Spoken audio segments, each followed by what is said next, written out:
చిన్న ప్రార్థిస్తుని వాక్యంలోకి వెళ్దాం. హల్లెలూయా. పరిశుద్ధమైన దేవాల తండ్రి యేసురాజా, ఈ ఆదివారం సమయంలో ఉదయకాల సమయంలో నా ప్రభా నా తండ్రి ఇంకో నీ వాక్యము నా తల్లి నేను చెప్పబోతుండగా ప్రభా నేను కాదు కింద ప్రభా నా నోటిని బోరగా వాడుకుని ఎత్తబడిన వాక్యం వారి హృదయంలో నాటబడే భాగ్యం దయచి గ్రహించి మనసును వాళ్ళు దయచేయమని అడుగుచు నేను ఏస్తున్నా ప్రక అడిగి పెట్టుకుంటాను ప్రభా తండ్రి. ఆమేన్. హల్లెలూయా. నిర్గమకాండము 3వ అధ్యాయము 7వ వచనము దేవుడు మోసతో మాట్లాడిన మాటలో మనము ఈ దినము జ్ఞాపకం చేసుకోబోతున్నాం. హల్లెలూయా. 3వ అధ్యాయము నిర్గమకాండము 3వ అధ్యాయము 7వ వచనము మరియు యెహోవా ఇట్లనెను, నేను ఐగుప్తులోనున్న నా ప్రజల బాధను నిశ్చయముగా చూచితిని, పనులలో తమ్మును కష్టపెట్టు వారిని బట్టి వారు మొరపెట్టిన ఇంటిని. హల్లెలూయా. ఏమంట? మొరను విన్నాడంట. ఎవరు విన్నారు? మోసే. దేవుడు విన్నాడు. హల్లెలూయా. ఎవరు పెడుతున్నారు బాధ? ఐగుప్తులో రాజు బానిసత్వంగా ఇశ్రాయేలు జనాంగాన్ని బానిసత్వంగా చేసుకుని అతను పొడులు తెప్పించుకుంటా ఉన్నాడు. ఎవరిని? ఇశ్రాయేల ప్రజల్ని కష్టపెడతా ఉంటే వాళ్ళు మొరపెట్టారంట. ఎవరికి? దేవుడికి మొరపెడితే దేవుడు ఏం చేశాడు? మోసేని ద్వారా కూడా కార్యం చేయాలనుకున్నాడు. ఎవరి ద్వారా కూడా? మోసే ద్వారా కూడా కార్యం చేయాలనుకుని మోసేకు దర్శనమిచ్చాడు. ఎవరు? దేవుడు. హల్లెలూయా.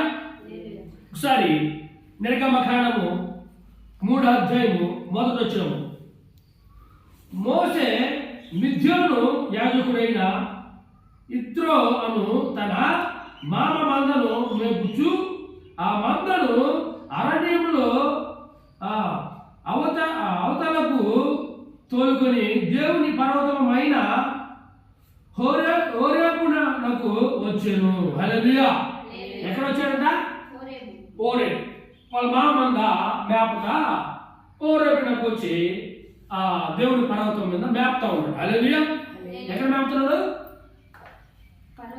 పర్వతం మీద మేపుతున్నాడు. మేపుతుంటే అక్కడ ఒక సంఘటన జరిగింది, ఒక ఇంత జరిగింది. ఎవరికి? మోసే ఆ వింతను చూశాడు. హల్లెలూయా. ఆ వింత ఏంది? అక్కడ ఒక చెట్టు ఉంది, చెట్టులో నుంచి మంట వస్తుంది. హల్లెలూయా. చెట్టులోంచి మంట రగులుకుంటుంది. అయితే విచిత్రం ఏంటంటే ఆ చుట్టూ కాలిపోవట్ల. హల్లెలూయా. ఏం కాలిపోవట్లా? చెట్టు కాలిపోవట్లా, కానీ అది మండుతా ఉంది. హల్లెలూయా. అది దానికి మోసే దాన్ని చూసి ఇది చిత్రంగా ఉంది, ఎంతలాగా ఉంది అనుకుని గ్రహించాడు. హల్లెలూయా. ఒకసారి చదువుతారా? 2వ వచనం ఒక పొద నడిపిన అగ్ని జ్వాలలో యెహోవా దూత అతనికి ప్రత్యక్షమాయెను. అతడు చూచినప్పుడు అగ్ని వలన ఆ పొద మండుచుండెను. గాని పొద కాలిపోలేదు. హల్లెలూయా. ఏం కాలిపోదట?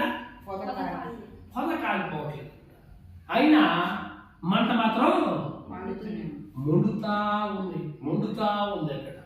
కానీ ఎవరికైనా విచిత్రమే కదా, ఎవరికైనా ఆశ్చర్యమే కదా. ఇదేది విచిత్రంగా వింతగా ఉందని మోసే వెళ్ళాడు దగ్గరికి. హల్లెలూయా.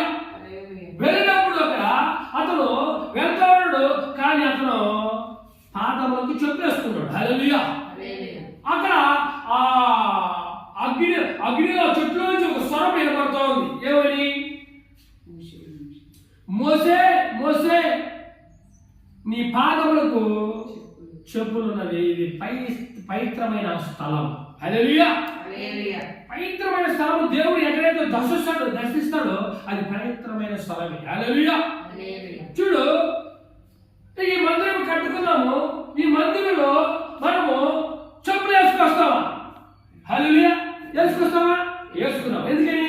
చెప్పులు బయట పెట్టడం. అది మన పాదములు తొడిగిన చెప్పులు. ఇది పవిత్రమైన స్థలము, దేవుని మందిరం. హల్లెలూయా.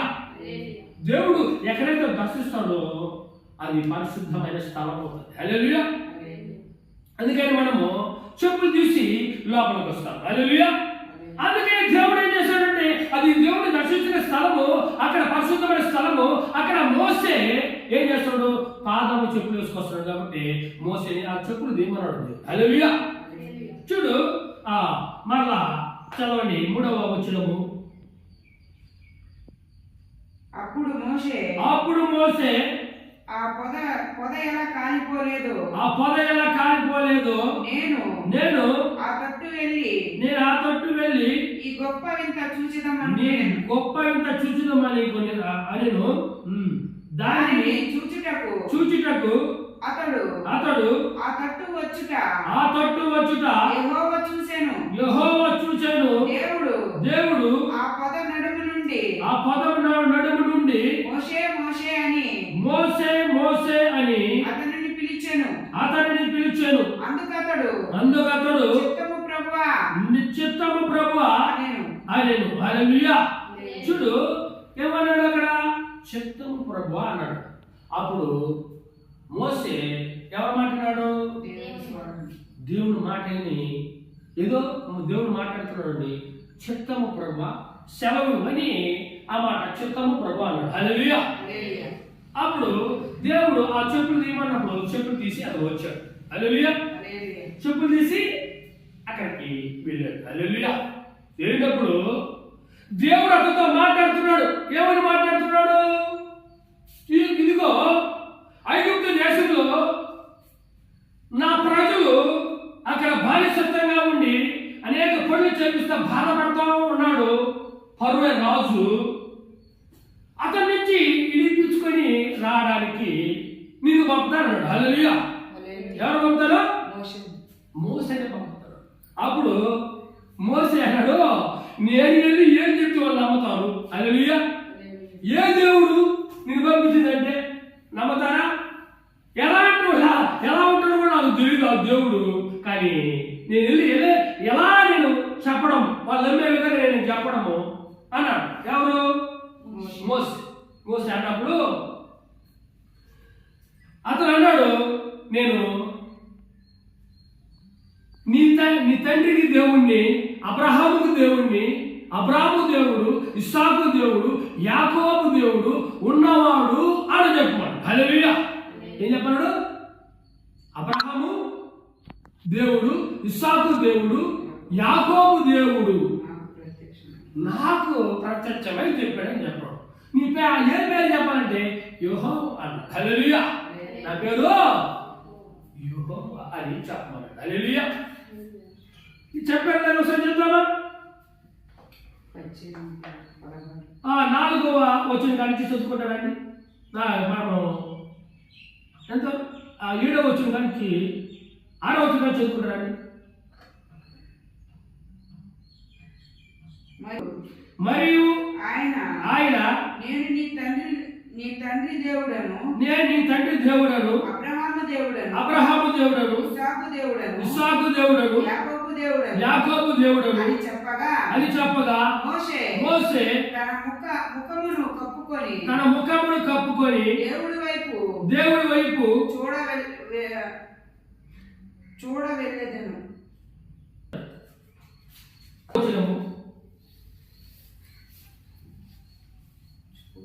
మరియు ఆయన నేను నీ తండ్రి దేవుడను, అబ్రహాము దేవుడను, ఇస్సాకు దేవుడను, యాకోబు దేవుడు అని చెప్పగా మోసే తన ముఖమును కప్పుకొని దేవుడి వైపు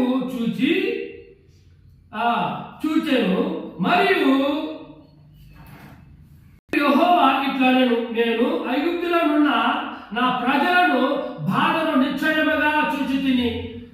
పనులలో తమ్ముడు కష్టపెట్టిన వారిని బట్టి వారు పెట్టిన మొరను ఇంటిని. హల్లెలూయా. ఏమన్నాడట? వారు మొరన్నాడట. అనేక శ్రమ పెడుతున్నారు. ఎవరు పెడుతున్న శ్రమ? ఐగుప్తు రాజు అయిన ఫరో ఏం చేస్తున్నాడంటే శ్రమ పెట్టి పని చేయించుకుంటున్నాడు బానిసత్వంగా. హల్లెలూయా. బానిస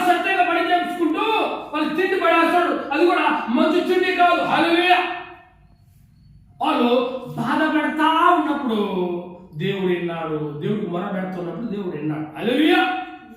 నువ్వు ఏ బాధలో ఉన్నావో, ఏ ఇరుకులో ఉన్నావో, ఏ ఇబ్బందిలో ఉన్నావో, ఏ సమస్యలో ఉన్నావో, ఎందుకు బట్టి నువ్వు బాధిస్తత్వంగా ఉన్నావు, అప్పుడు బాధలో బాధిస్తత్వంగా ఉన్నావా, అనేక రోగం కలిగి నువ్వు దాని నుంచి విడిపించుకొని రావడానికి వల్ల కాకున్నావా, అనేక సమస్యలు నువ్వు కుంగిపోతున్నావా, దేవుడికి మొరపెట్టు. హల్లెలూయా.